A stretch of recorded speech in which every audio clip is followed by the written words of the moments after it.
നമുക്ക് നിധിയുടെ സുധീഷിൻ്റെയും നാളത്തെ നല്ലൊരു കഥ ആയിട്ടാലോ? വീഡിയോ ഇഷ്ടപ്പെടുവാണെങ്കിൽ ഒന്ന് ലൈക്ക് ചെയ്ത് ഹൈപ്പ് ചെയ്യാൻ മറക്കരുതേ. അതോടൊപ്പം തന്നെ ആദ്യമായി കാണുന്നവരാണെങ്കിൽ സബ്സ്ക്രൈബ് ചെയ്യാനും മറക്കരുത് കേട്ടോ.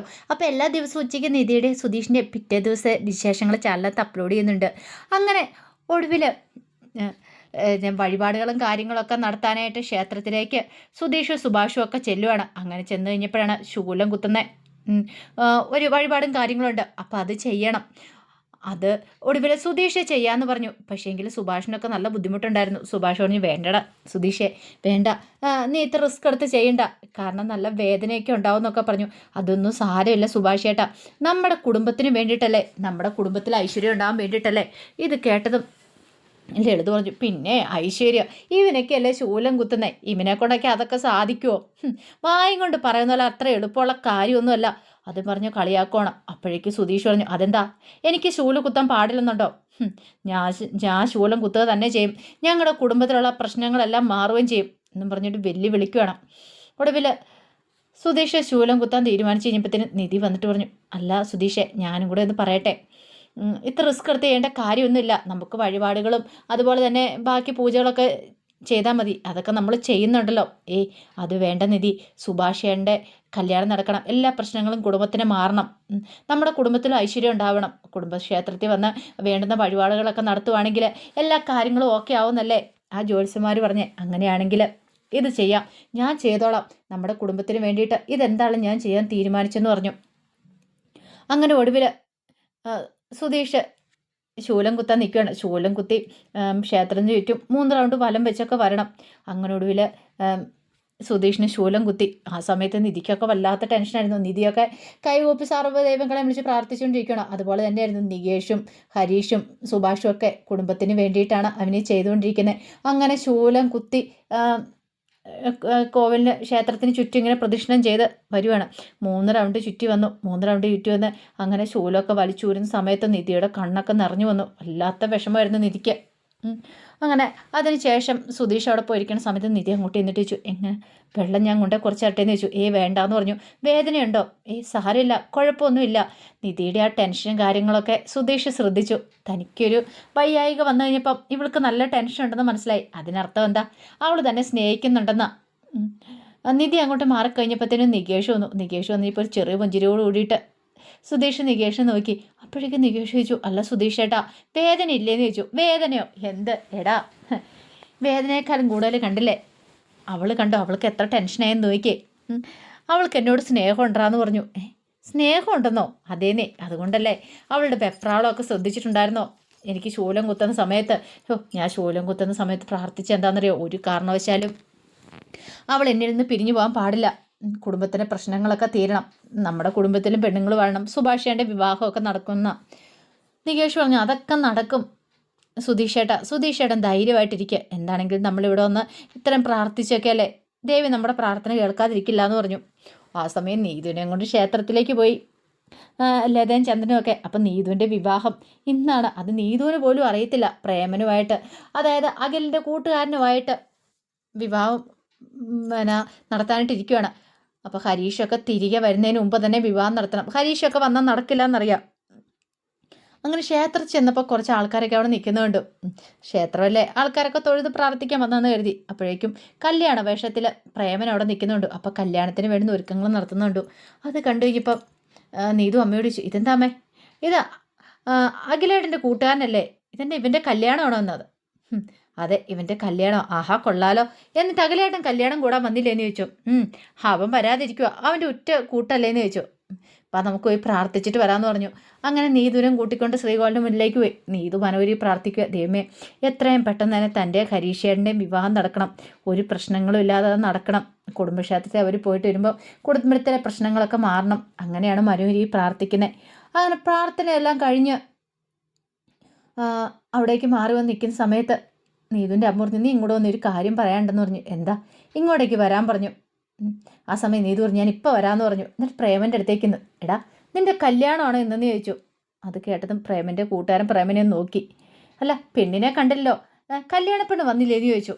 പ്രേമൻ പറഞ്ഞു, കല്യാണപ്പെണ്ണ് എത്തിയിട്ടുണ്ട്, എന്നിട്ട് എന്ത് ചെയ്യും, ഞാൻ കണ്ടില്ലല്ലോ എന്ന് പറഞ്ഞു. ആ സമയത്ത് അഖിൽ അങ്ങോട്ട് വന്നു. അഖിൽ വന്ന് നീതുവിനെ അങ്ങോട്ട് വിളിച്ചു. നീ ഇങ്ങോട്ടേക്ക് വരാനും പറഞ്ഞ് അങ്ങ് വിളിച്ചുകൊണ്ട് പോവാണ്. അങ്ങനെ അപ്പുറത്തേക്ക് മാറിയിരുന്നു. അഖിലും ചന്ദ്രൻ ലതയൊക്കെ നീതുവിനെ വിളിച്ച് സംസാരിക്കാനായിട്ട് ഒരുങ്ങുകയാണ് കല്യാണക്കാര്യത്തെക്കുറിച്ച്. ഈ സമയത്ത് നീതുവിനൊന്നും മനസ്സിലായതുമില്ല. നീതു ചോദിച്ചു, എന്താ എന്നെ വിളിച്ചേ, എന്താ കാര്യം എന്താണെന്ന് ചോദിച്ചു. അതെ, പ്രേമൻ്റെ കല്യാണക്കാര്യത്തെക്കുറിച്ച് പറഞ്ഞില്ലേ, പ്രേമൻ്റെ പെണ്ണ് ഏതാണെന്ന് നീ ചോദിച്ചില്ലേന്ന് ചോദിച്ചു. അതെ ചോദിച്ചു.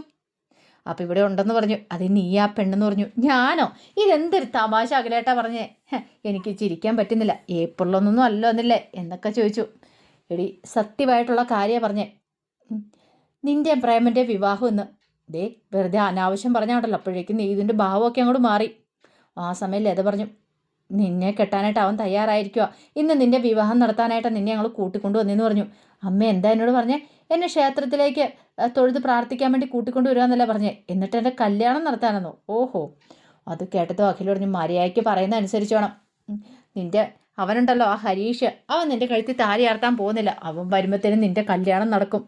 ദേ മര്യാദയ്ക്ക് ഞങ്ങൾ പറയുന്ന അനുസരിച്ചാൽ മതി. അത് കേട്ടപ്പോൾ നീ പറഞ്ഞു, ഒരു കാരണവശാലും നടക്കില്ല.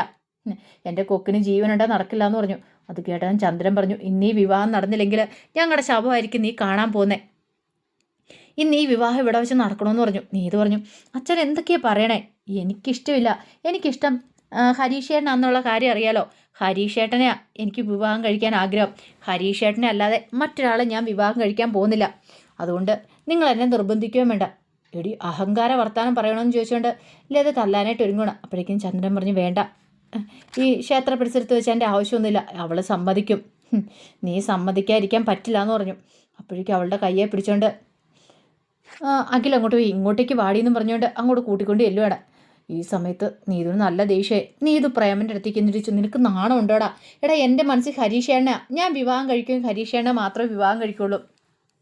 പ്രേമം പറഞ്ഞു, അതെ ഇന്നത്തെ കാലത്തെ പെൺകുട്ടികളൊക്കെ പ്രണയമൊക്കെ സ്വാഭാവിക, സാരമില്ല, കല്യാണം കഴിഞ്ഞുമ്പോൾ അതൊക്കെ മാറിക്കോളും. ഞാൻ നിൻ്റെ കഴുത്തെ താലി എടുത്താൻ പോകാമെന്ന് പറഞ്ഞു.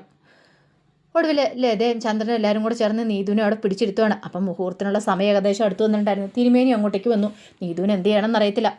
തിരുമേനി 2 മാലയെ കൊടുത്തു കഴിഞ്ഞപ്പോൾ പ്രേമന് ഒരെണ്ണം അവളുടെ കഴുത്തേലേക്ക് ഇടുവാണ്. തിരുമേനി പറഞ്ഞു, അത് അവൻ്റെ കഴുത്തേലേക്ക് ഇടാനായിട്ട് പറഞ്ഞു. ഒരെണ്ണം കൊടുത്തിട്ട് നീതു ആകെപ്പാടെ പെട്ടിരിക്കുക. ഭഗവാനെ, തൻ്റെ കാര്യത്തിലൊരു തീരുമാനമായല്ലോ എന്നോർത്ത് എങ്ങനെ ഇവിടുത്തെ നിന്ന് രക്ഷപ്പെടുക ആലോചിച്ചു. അങ്ങനെ മുഹൂർത്തത്തിൻ്റെ സമയമായി കഴിഞ്ഞപ്പോൾ പ്രേമൻ്റെ അച്ഛനും അമ്മയും എല്ലാവരും കൂടെ വന്നിട്ടുണ്ടായിരുന്നു. എല്ലാവരും ഭയങ്കര സന്തോഷത്തിലാണ്. കല്യാണമല്ലേ, പക്ഷേ നീതുവിന് അവിടെ നിന്ന് രക്ഷപ്പെട്ടേ മതിയാവുള്ളൂ. ഒടുവിൽ താലി എടുത്ത് തിരുമേനി അവൻ്റെ കയ്യിലേക്ക് കൊടുത്തു, പ്രേമൻ്റെ കയ്യിലേക്ക് കെട്ടാൻ വേണ്ടിയിട്ട്. നീതു പെട്ടെന്ന് എന്ത് ചെയ്തു, ചാടി എഴുന്നേറ്റു. എന്നിട്ട് പറഞ്ഞു, ഞാൻ ഗർഭിണിയാ, 2 മാസം എനിക്ക് ഗർഭമുണ്ട്, ഹരീഷേൻ്റെ കുഞ്ഞിൻ്റെ വയറ്റിലുണ്ടെന്ന്. അതങ്ങ് തട്ടി വിടുവാണ്. ഒരു നിമിഷം എല്ലാവരും ഞെട്ടിപ്പോയി. ഒരു കള്ളത്തരം പറഞ്ഞ ഏക്കുമല്ലോന്നും അറിയത്തില്ല, രക്ഷപ്പെട്ടു എന്നൊരു ചിന്തയായിരുന്നു മനസ്സിൽ. എന്താണെങ്കിലും അത് ഏറ്റു. അതറിഞ്ഞു കഴിഞ്ഞപ്പോഴത്തേനും അഖിലിൻ്റെ നേർക്ക് പ്രേമം ചാടിച്ചെന്നു. നീ എന്താടാ പറഞ്ഞേ? ഇവൾക്കൊരു പ്രേമമുണ്ടെന്ന് മാത്രമല്ലേ പറഞ്ഞോളൂ. അവൻ്റെ കുഞ്ഞ് ഇവളുടെ വയറ്റിലുണ്ടെന്ന കള്ള കാര്യം നീ എന്നോട് പറഞ്ഞില്ലല്ലോ. എന്നാലും എന്നോട് ഈ ചതി വേണ്ടായിരുന്നു. എടാ എനിക്കറിയില്ലായിരുന്നു, ഞാൻ അങ്ങനെയൊന്നും നിന്നെ മനഃപൂർവ്വം കൊടുക്കാൻ ശ്രമിച്ചിട്ടില്ല. അപ്പോഴേക്കും പ്രേമൻ്റെ അച്ഛനും അമ്മയും വന്നിട്ട് പറഞ്ഞു, കൊള്ളാലോ, അപ്പോൾ ഓസിൽ ഒരു കുഞ്ഞിനെ കൂടെ എൻ്റെ മോൻ്റെ തലയിലേക്ക് കെട്ടിവെക്കാനായിരുന്നു നിൻ്റെയൊക്കെ പ്ലാനില്ലേ? ഇത്രയ്ക്ക് ചതിയൊന്നും പ്രതീക്ഷയില്ല എന്ന് പറഞ്ഞുകൊണ്ട് അവരും ദേഷ്യപ്പെടുകയാണ്. അപ്പോഴേക്കും ലത വന്നിട്ട് ചോദിച്ചു, എന്താടി നീ എന്താ പറഞ്ഞേ? സത്യമാണോ നീ പറഞ്ഞേ? നീ കള്ളമല്ലേ പറഞ്ഞേ?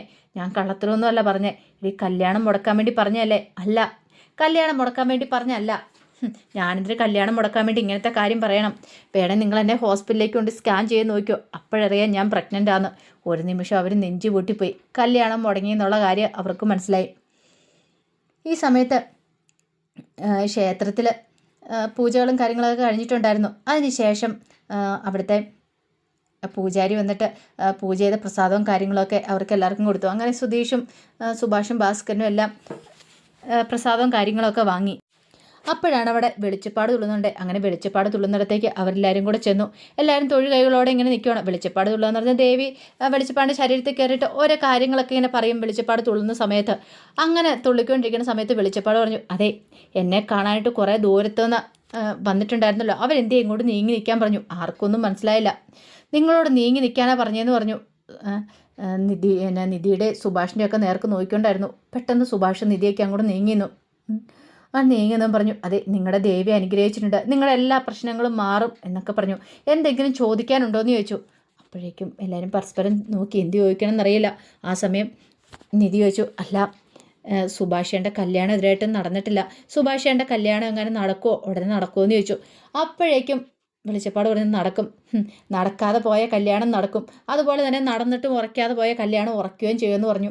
അത് കേട്ടത് സുധീഷിൻ്റെ മുഖത്തൊരു സന്തോഷം ഉണ്ടായി. സുധീഷിന് മനസ്സിലായി താനും നിധിയും തമ്മിലുള്ള കല്യാണത്തെക്കുറിച്ചാണ് പറഞ്ഞത്. നടന്നിട്ടും ഇതുവരെയായിട്ട് സെറ്റായിട്ടില്ല, അതപ്പോൾ സെറ്റാവുമെന്നാണ് പറഞ്ഞതെന്ന്. അപ്പോൾ ഈ ക്ഷേത്രത്തിൽ വന്നതിന് ഫലമുണ്ടായെന്നുള്ള കാര്യം മനസ്സിലായി. വെളിച്ചപ്പാട് പറഞ്ഞു തുള്ളുന്ന സമയത്ത് ദേവി അദ്ദേഹത്തിൻ്റെ ശരീരത്തിലുണ്ടെന്നാണ് വിശ്വാസം. അപ്പോൾ ദേവിയാണ് പറഞ്ഞിരിക്കുന്നത്, ഉറപ്പായിട്ടും അത് നടക്കും എന്നൊരു ചിന്ത. അങ്ങനെ എല്ലാവർക്കും ഭയങ്കര സന്തോഷമായി.